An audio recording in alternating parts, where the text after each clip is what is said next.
Welcome back to this tutorial. In this lecture, we would like to install a WordPress web server directly from EC2 instance AMI image, and we want to go inside that Linux machine and install Apache and install MariaDB or MySQL and then configure them in order to be able to run the WordPress websites on that EC2 instance. So basically, we are going to do everything ourselves and we are not going to rely on AWS or anything like Marketplace to build the web server and the database server for us. Let's get started. I'm going to Ec2 Console inside the AWS. I'm just going to click on Launch Instance. I'm selecting the Amazon AMI Linux 2 machine, and you can choose whatever you like, but for a WordPress, a T2 micro would be fine. This is just for a test purpose. If you have more workload, if you are working for someone with a business that they have a lot of views on their websites, then you need to adjust the number of vCPUs and memories definitely for them. So for the purpose of this demo, I'll go with the T2 micro. I'm going to configure the instance details. I'll leave everything with the default settings. We'll talk about IAM roles later and how we can integrate EC2 instance with S3 buckets or any storages inside the AWS console, but not now. My suggestion is that you need to create different VPCs and different zones for different businesses or different people if you are spinning up the web servers for them in terms of the security, and you have to tighten your security groups to make sure that nobody can access it. So I'm going to add the storage, leave the default as an 8GB SSD, and in the tag I'm going to put a name for it, just giving a name,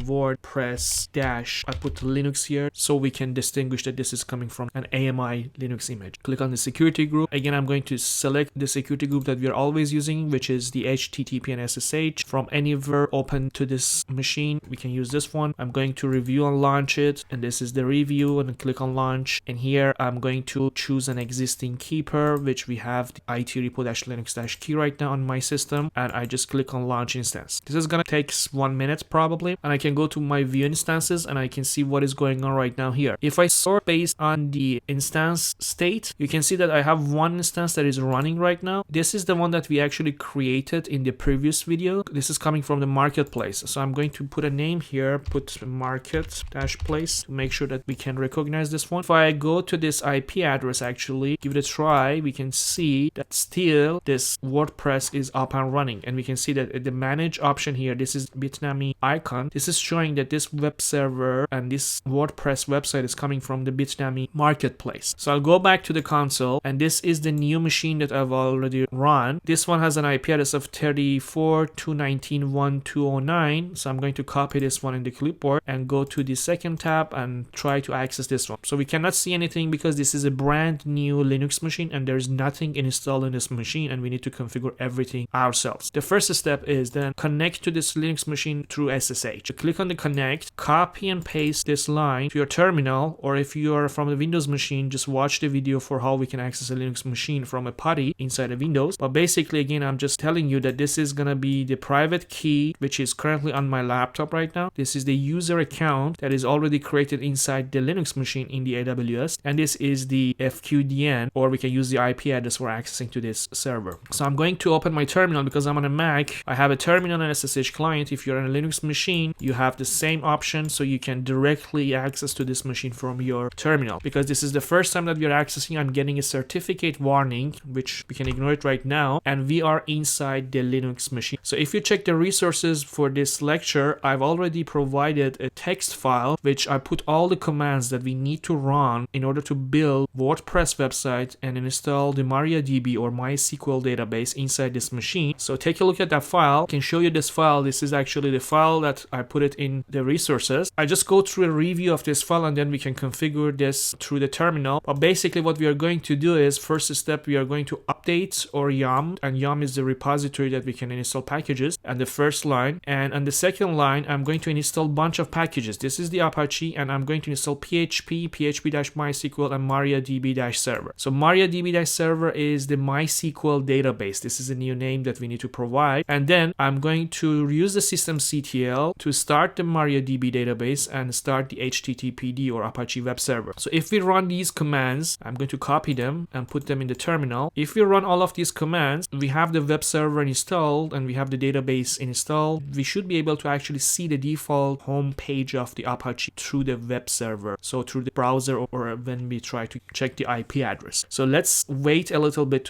for this one to finish. You can run the commands manually one by one, one, or even you can change this line to separate lines. So you can, for example, run sudo yum and install httpd in one line, and in another line you can again run sudo yum and install php, and you can move forward. So as you can see, we don't have any errors, and the systemctl start MariaDB ran. I'm going to hit enter for the last one. So we have the httpd also running right now. I can double check. I can go back to this IP address. Let's close this one to this IP address, and I can hit refresh. I can see the test page of the Apache web server, which is a good sign. It means that our commands are running fine and everything is good. The next step here is we have to create our database. So if I go back to my text file, you can see right now this server, this Linux machine, it has the web server, it has the MariaDB database server. In order for the WordPress to work, we need the WordPress application, and also we need a database. So in this scenario, I'm going to install the database and the application on the same server. There are multiple scenarios. You can put the application on one server, put the database in another server. You can put the application on one EC2 instance, and you can use the RDS service from the AWS infrastructure, and you can put your database in a database inside the AWS. But for the purpose of this demo, I've already installed the MariaDB on the server and the Apache. Both of them are running. I'm going to configure the MariaDB database in order to create, first of all, a user inside the database, a database called WordPress-DB, and then give this user, which is WordPress-user, access to this WordPress DB with this line. It's clear actually. It says we want to set the privilege for the WordPress DB, and the user is WordPress-user, and then we are flushing the privileges. Means we want to apply all of them, and we're going to exit from the MySQL client. So the first command then we are running is with this command MySQL-u for the user root. So we are going to use the MySQL client tool, logging with the root user without any password in order to be able to configure the MariaDB database. So by default, when you install MariaDB, it has one user called root without any password. That's why I can go inside this database with the MySQL client tool, and this is inside the MariaDB, and the rest it's easy. We can just copy and paste the rest here, and basically with these commands,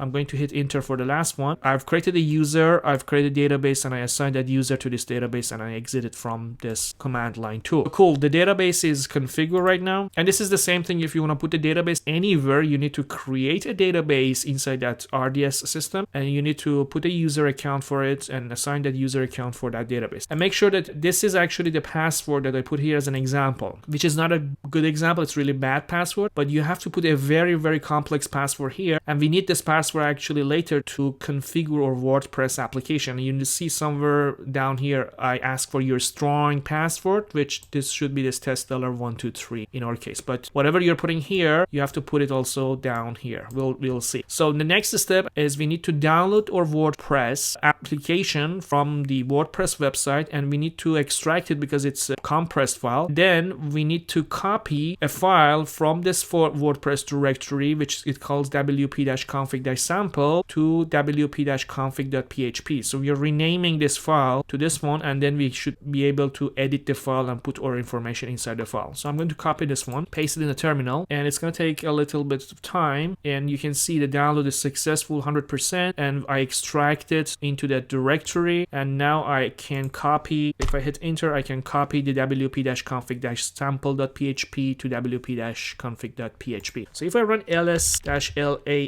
here, I can see that I am in my ec2-user home directory, and I have, this is actually the one that I've downloaded from the WordPress website with this command, with the wget command. And then I ran this command for extracting the tar command, and I extract this compressed file to this WordPress directory. So inside this WordPress directory, if I go to inside the WordPress directory, and if I run ls-lah here, you can see that we have a bunch of files, and with this command copy, what I did actually, I copied the wp config sample, this one, to a wp-config. This is the way that we need to configure the WordPress. This is related to the WordPress configuration. So after doing this, let me going back to make sure that we are in the same location. I'm clearing my screen to give us more room here. So the next command, which you can see it from our text file also here, is we need to edit this wp config file, which we've just renamed it in the previous step. So let's run vi, which is use the editor,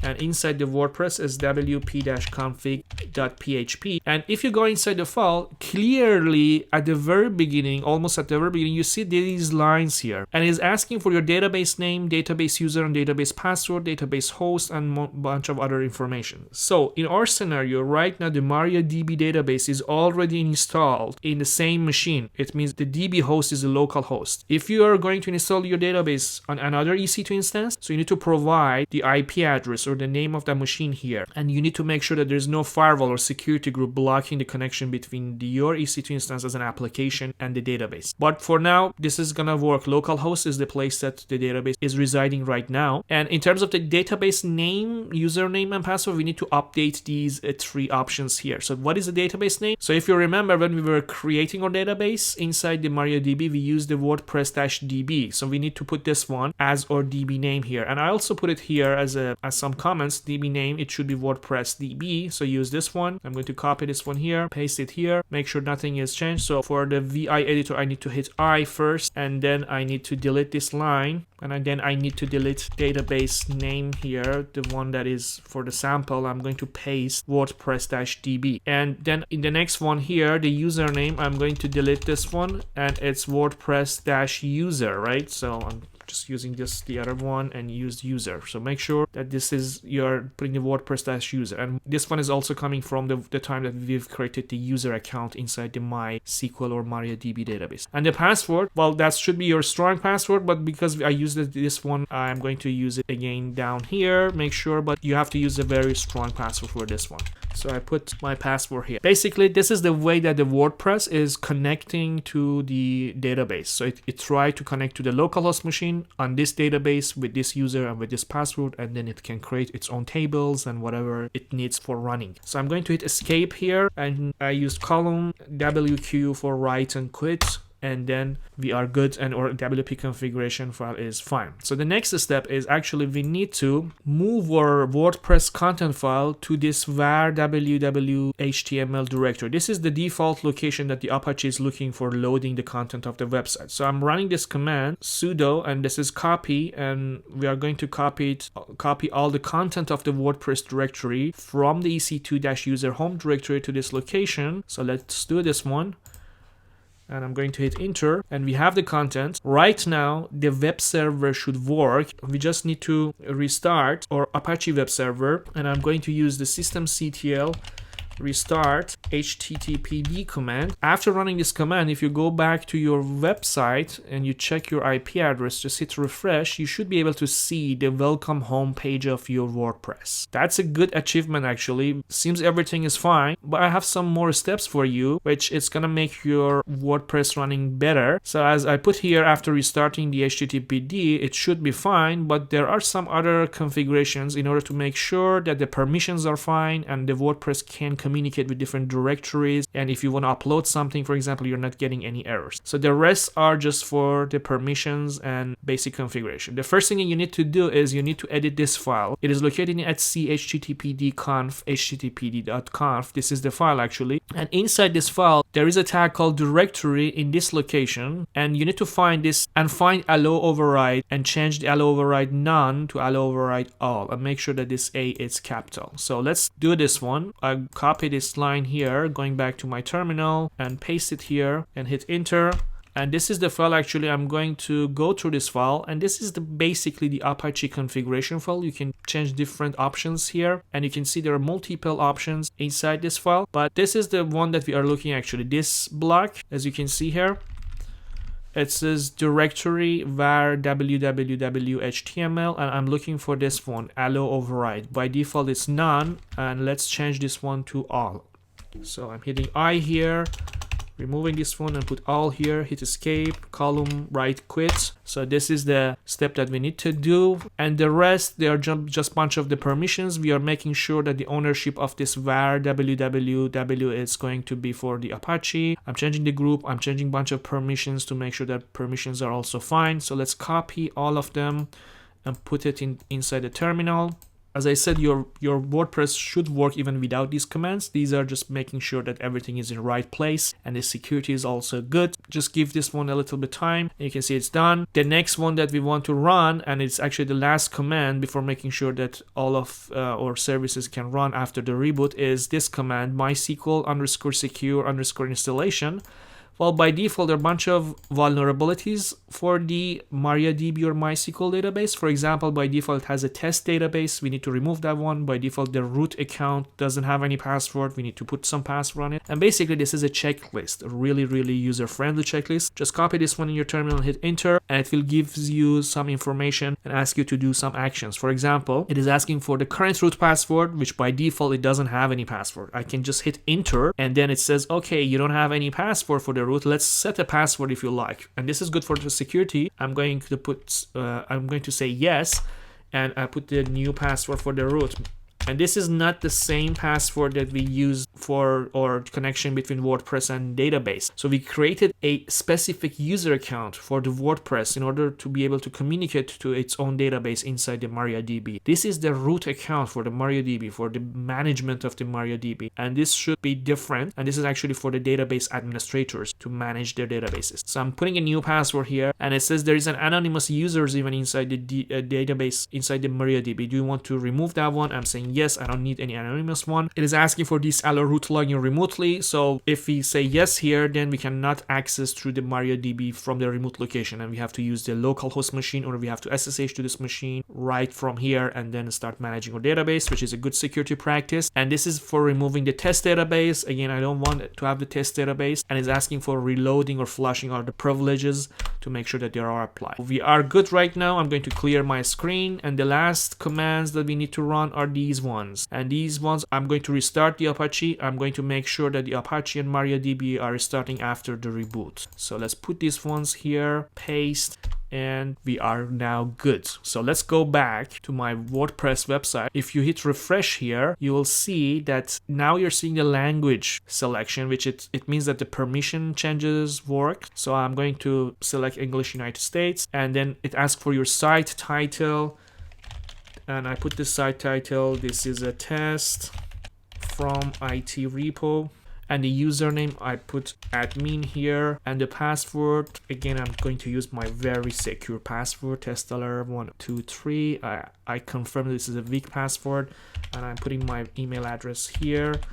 And then leave this one as unchecked and hit install WordPress. When we hit install WordPress, the way it is working right now is the WordPress application, it's going to connect to the MariaDB database. We've already created the database, we already created the username, and we put all of those information in the wp-config.php so that WordPress can connect to the database, and it's going to create some tables and information that it needs in order to run. So let's hit install. It's going to take just a little bit of time, and it says success. And we can actually go to the login page, and we can log into our WordPress with the admin user account and the test$123, the one that I've already created. I hit login here, and voila, we are inside the WordPress. It's like installation by the marketplace, right? And I can go inside this one, and I can create, for example, posts. I can hit add new post, and I can say, for example, this is a test post from ITrepo, right? Like this. And I can hit